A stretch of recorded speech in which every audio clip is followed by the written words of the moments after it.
Hi guys, welcome back to the channel. Myself Vinesh Kumar. और अभी हम शुरू करने वाले हैं सॉल्यूशन एंड कोलिगेटिव प्रॉपर्टीज़ का नेक्स्ट लेक्चर। और इसमें मैं बात करने वाला हूँ बबल पॉइंट और ड्यू पॉइंट के बारे में। Bubble point and dew point, ठीक है। तो ये दो टॉपिक हैं जिनके बारे में आज मैं बात करूँगा। तो सबसे पहले बबल पॉइंट के बारे में बात करते हैं। बबल पॉइंट क्या होता है? देखो, सबसे पहले मैं डेफिनेशन लिखता हूँ। Point at which first drop of liquid vaporise. तो वो पॉइंट जहाँ पे लिक्विड की पहली ड्रॉप वेपराइज हो जाए उसको क्या बोलते हैं? बबल पॉइंट, ठीक है। या फिर अपने को इसको क्या बोल सकते हैं? point at which liquid point at which first drop of vapor form, ठीक है। ऐसा पॉइंट जहाँ पे वेपर की पहली बूंद बनती है ना, जैसे ही वेपर स्टार्ट होता है बनना, उसको क्या बोलते हैं? बबल पॉइंट, ठीक है। देखो, अगर मैं इस सिनेरियो की बात करूं तो स्टार्टिंग में अपने पास क्या होता है? लिक्विड, है ना। सिर्फ लिक्विड प्रेजेंट रहेगा। एक ऐसा टाइम आएगा जब लिक्विड की पहली ड्रॉप क्या होगी? वेपराइज होगी, ठीक है। या फिर लिक्विड वेपर फॉर्म कर रहा होगा, बात दोनों एक ही है। तो इस टाइम पे अगर मैं बोलूं तो लिक्विड और वेपर में अगर कंपैरिजन किया जाए तो हमें पता है इस कंटेनर में सबसे ज़्यादा कौन प्रेजेंट है? लिक्विड। तो ये मेजर पार्ट होगा और ये माइनर पार्ट होगा। या फिर इसको कह सकते हो कि तुम ये नेग्लिजिबल होगा, है ना।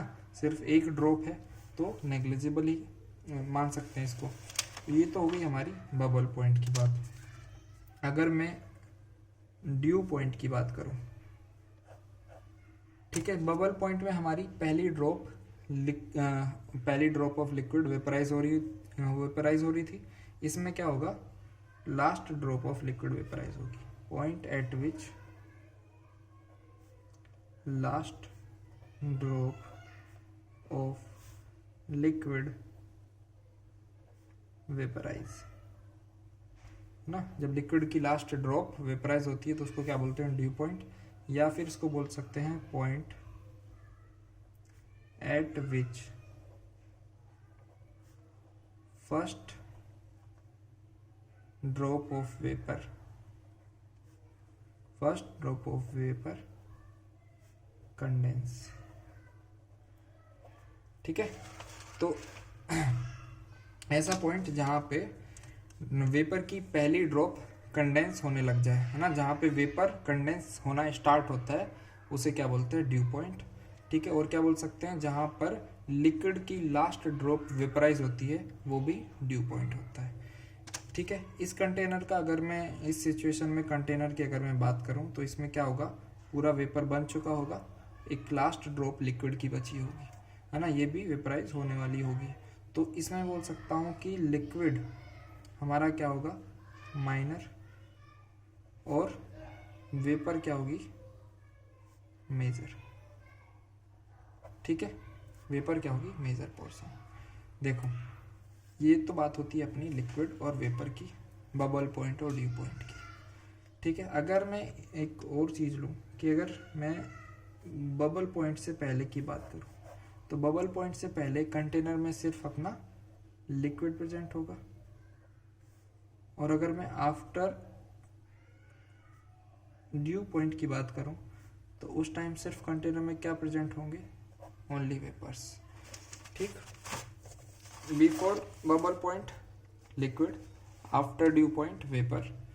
और अगर मैं लिक्विड से वेपर में कन्वर्ट कर रहा हूं तो यहाँ पर अगर मैं क्या करूं, मेरे को क्या करना पड़ता है? जब हम लिक्विड से वेपर में कन्वर्ट करते हैं तो वॉल्यूम, कंटेनर का जो वॉल्यूम है वो एक्सपेंड करेगा। कंटेनर का वॉल्यूम एक्सपेंड करेगा तो प्रेशर क्या होगा? अपना डिक्रीज और वॉल्यूम अपना इंक्रीज हो रहा है। ठीक है, अगर वहीं से हम वेपर को लिक्विड में कन्वर्ट करते हैं तो क्या होता है, अपना क्या करना पड़ता है अपने को, कंप्रेशन, है ना, कंप्रेशन करना पड़ता है। कंप्रेशन मतलब प्रेशर इंक्रीज कर रहे हैं और वॉल्यूम डिक्रीज हो रहा है।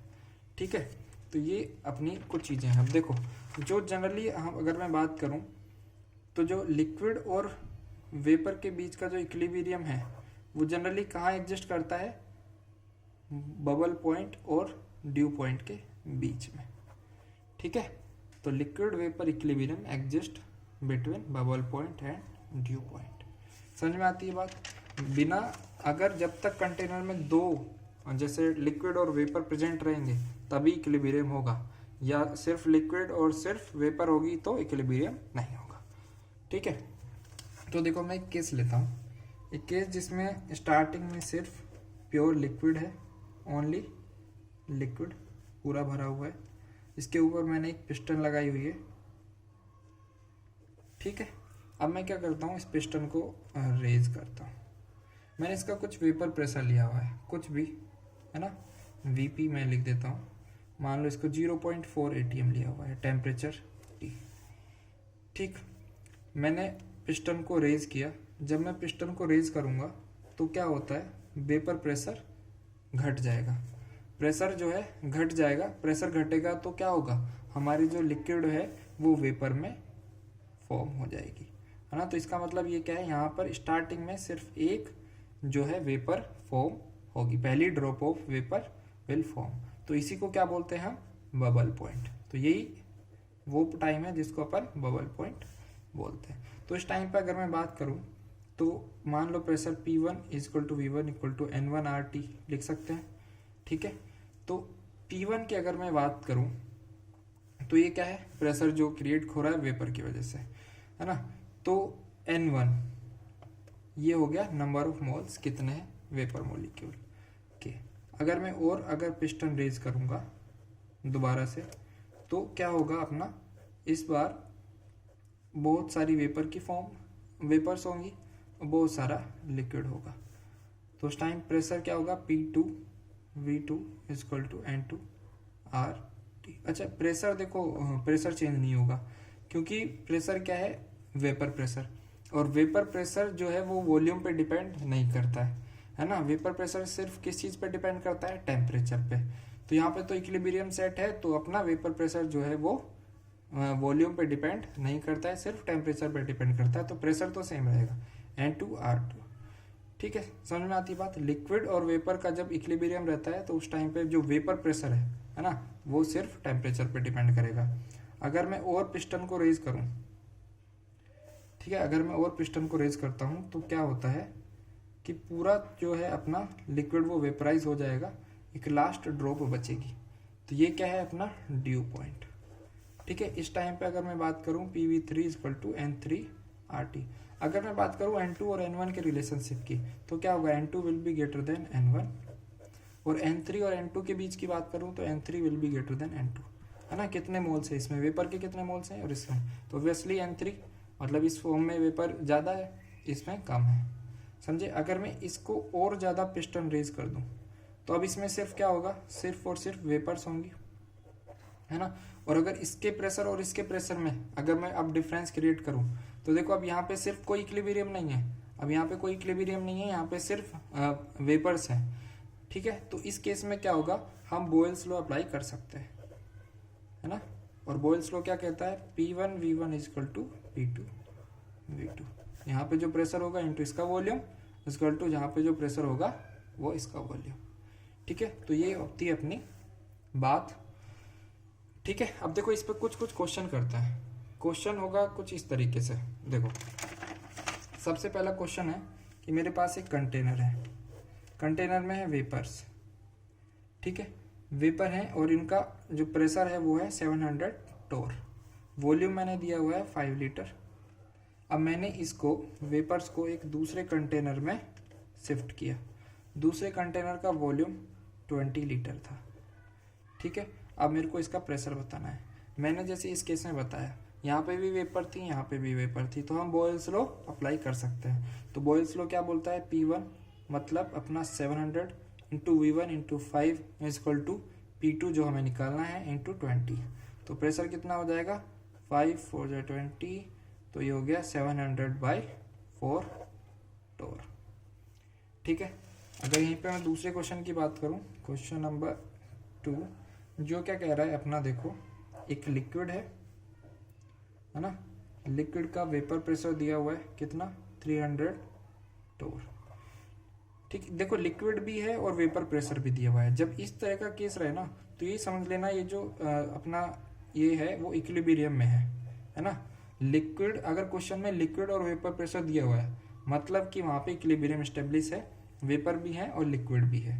तो इसका वॉल्यूम दिया हुआ है कितना, वॉल्यूम में लिख देता हूँ 10 लीटर दिया हुआ है। अब वही सेम चीज है, एक अनदर कंटेनर में इसको क्या किया, ट्रांसफर किया।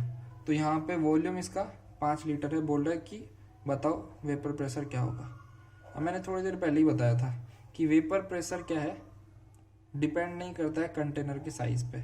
जब लिक्विड और वेपर के बीच का इक्विलिब्रियम के केस में जब लिक्विड हो यहाँ पे, तो वेपर प्रेशर जो है वो डिपेंड नहीं करता है कंटेनर के साइज पे, ये जो है वो सिर्फ टेम्परेचर के साथ वेरी करता है। यहाँ पे सिर्फ वेपर्स थी इसलिए हमने उसको बॉयल्स लॉ फॉलो किया, लेकिन यहाँ पे लिक्विड और वेपर के बीच का इक्विलिब्रियम है तो यहाँ पे अपन बॉयल्स लॉ फॉलो नहीं करेंगे, क्योंकि वेपर प्रेशर अपना सिर्फ टेम्परेचर के साथ वेरी करता है इस केस में। तो ये जो वेपर प्रेशर होगा वहाँ पे सेम होगा, कितना होगा 300 टोर। ठीक है, ओके। चलो एक और क्वेश्चन करते हैं। इस बार क्वेश्चन में लिक्विड और वेपर दोनों प्रेजेंट है, दोनों दिए हुए हैं। देखो मैंने क्या दिया हुआ है, यहाँ पे नाइट्रोजन गैस भी है प्लस वाटर भी है ना। टोटल प्रेशर दिया हुआ है 780 टोर। ठीक है, वॉल्यूम मैंने दिया हुआ है कितना 15 लीटर। अब मैंने सेम काम किया, इसको भी ट्रांसफ़र किया एक कंटेनर में जिसका वॉल्यूम 5 लीटर है। ठीक है, और इसका प्रेशर मेरे को बताना है कितना होगा। और मेरे को एक चीज़ और गिवन है कि vapour pressure of water equal to 50 torr, है ना। तो ये वेपर प्रेशर ऑफ वाटर दिया हुआ है, ये लिक्विड का वेपर प्रेशर है ना। जब वो इक्विलिब्रियम में रहा होगा तो ये तो चेंज होने वाला नहीं है, चेंज क्या होगा सिर्फ वेपर का, है ना। वेपर का प्रेशर चेंज हो जाएगा कंटेनर चेंज होने से, समझ में आती है बात। तो वेपर के साथ में क्या बॉयल्स लॉ लगा सकता हूँ। अब वेपर का प्रेशर यहाँ पे कितना होगा, टोटल प्रेशर है 780, जिसमें वाटर का वेपर प्रेशर है 50, तो नाइट्रोजन के कितना था 730 into volume 15 is equal to किसके बराबर, तुम्हारा 5 इंटू पी, है ना। तो 5 इंटू 3, तो ये कितना हो जाएगा, अपना प्रेशर हो गया तुम्हारा 2190। अब ये प्रेशर किसका है, नाइट्रोजन गैस का, है ना। प्लस उसमें वाटर भी है, उसकी भी वेपर है, उसका भी वेपर प्रेशर है, तो प्लस 50, तो प्रेशर कितना हो जाएगा 2240। ठीक है, तो ये थी अपनी बबल पॉइंट और ड्यू पॉइंट की बात। और फिर कुछ क्वेश्चन थे वेपर और लिक्विड के इक्विलिब्रियम पे। आई होप सबको समझ में आया होगा। इस वीडियो में इतना ही रखते हैं, थैंक यू।